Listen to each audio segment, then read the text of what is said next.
At first glance, the story looks deceptively simple, almost too neat to be believable.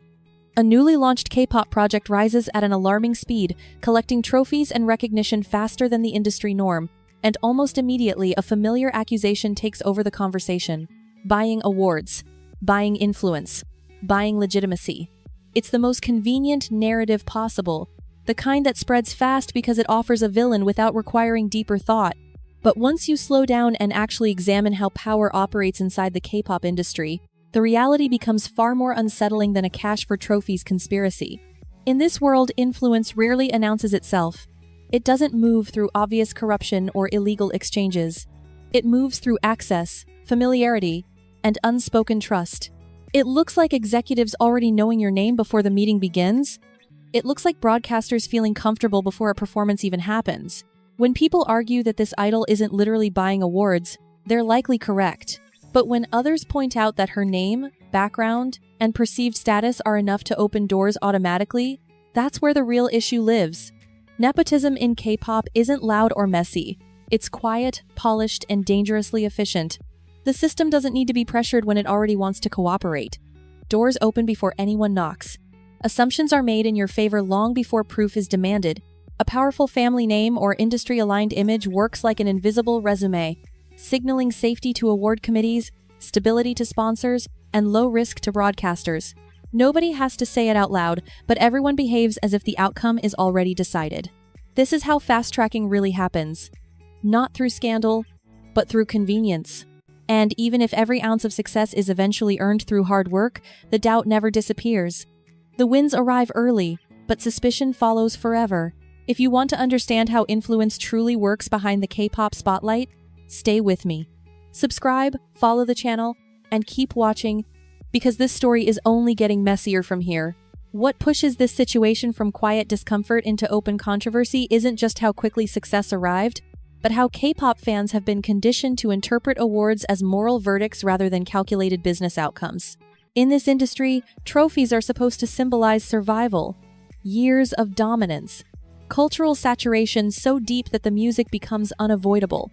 Awards are framed as the final stamp on a journey that has already been proven in public. So, when a rookie project starts collecting high-tier recognition before the wider audience can even agree on its impact, something feels wrong, even to people with no personal stake in the rivalry. That uneasy feeling doesn't automatically point to corruption. It points to timing. Historically, the biggest wins came after songs reshaped the sound of the year, after groups became impossible to ignore, after charts, trends, and public discourse aligned. When that happened, debates about deserving stopped because the outcome felt inevitable. The industry didn't have to convince anyone. The proof was everywhere. But when prestige shows up before cultural consensus, the industry exposes its own shortcuts. Award shows are not neutral judges of art. They are risk management machines designed to sell narratives, protect sponsors, and secure ratings. A project surrounded by influence, connections, and media-friendly optics becomes a safer investment than one still fighting to be understood. Not because the latter lacks talent, but because uncertainty makes gatekeepers nervous. This is where structural bias quietly replaces fairness without ever declaring itself. The system doesn't need malicious intent to skew outcomes. It simply rewards proximity to power. Once that pattern is established, it becomes permanent. Every future achievement is filtered through doubt. Even genuine growth is dismissed as prepackaged success.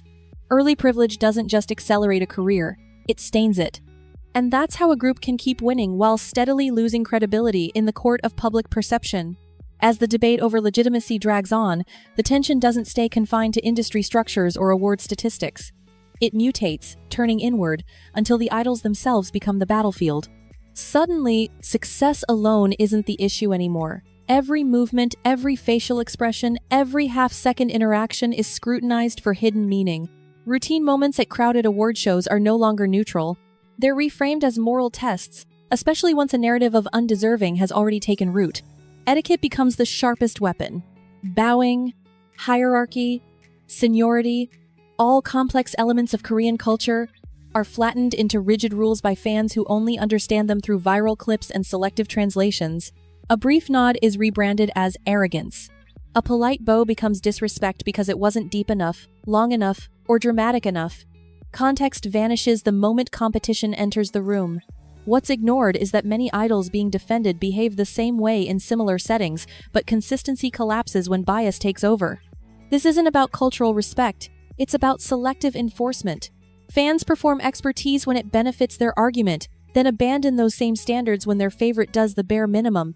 The targets follow a familiar pattern. Young, highly visible idols who rise fast enough to threaten existing hierarchies, popular enough to provoke resentment, exposed enough to be punished without consequences. Every neutral expression is twisted into proof of attitude, every ordinary interaction transformed into evidence of character flaws. What this obsession reveals is how quickly fandom morality erodes under pressure. Respect stops being about intent and becomes a loyalty test. And the higher an idol climbs, the harsher the scrutiny becomes. Not because they've done something wrong, but because visibility invites projection. The industry rewards power quietly. Fans punish it loudly, using culture as camouflage. The conversation shifts the moment numbers enter the equation, because nothing ignites K-pop fan wars faster than views. Overnight, music videos rack up massive counts. And just as quickly, accusations of manipulation flood timelines. Bot views becomes the default insult, thrown with absolute confidence, even though most people using it don't actually understand how digital promotion functions in the modern entertainment economy. The claim sounds explosive, but it only works if you pretend K-pop exists outside of marketing. The uncomfortable reality is that platforms like YouTube were never neutral. They are advertising ecosystems built to reward visibility, not purity. Paid promotion, algorithmic boosting, and organic fandom streaming all coexist, feeding into one public number that fans treat as proof of legitimacy. When a company runs ads, those views still count, not as fraud, not as cheating, as part of the system itself. Big budgets don't operate in secrecy. They work openly, normalized by the platform and quietly accepted by the industry. This is where denial turns into fantasy. Fans want numbers to represent devotion. They want views to mean love, loyalty, and cultural domination. But views measure distribution, not emotional attachment. Some come from dedicated fans replaying obsessively, some come from casual viewers served an ad and moving on. Others are the result of calculated exposure designed to make a project feel unavoidable. None of this is rare, and none of it is illegal. The real discomfort doesn't come from the existence of ads. It comes from realizing how easily perception can be manufactured, how momentum can be engineered, and how willingly fandoms participate in inflating the illusion of dominance while insisting it appeared organically. By the time these arguments peak, the question isn't whether the numbers are real. It's whether authenticity ever stood a chance in a system designed to sell scale above all else. By the time all these arguments collide, something far more unsettling becomes impossible to ignore.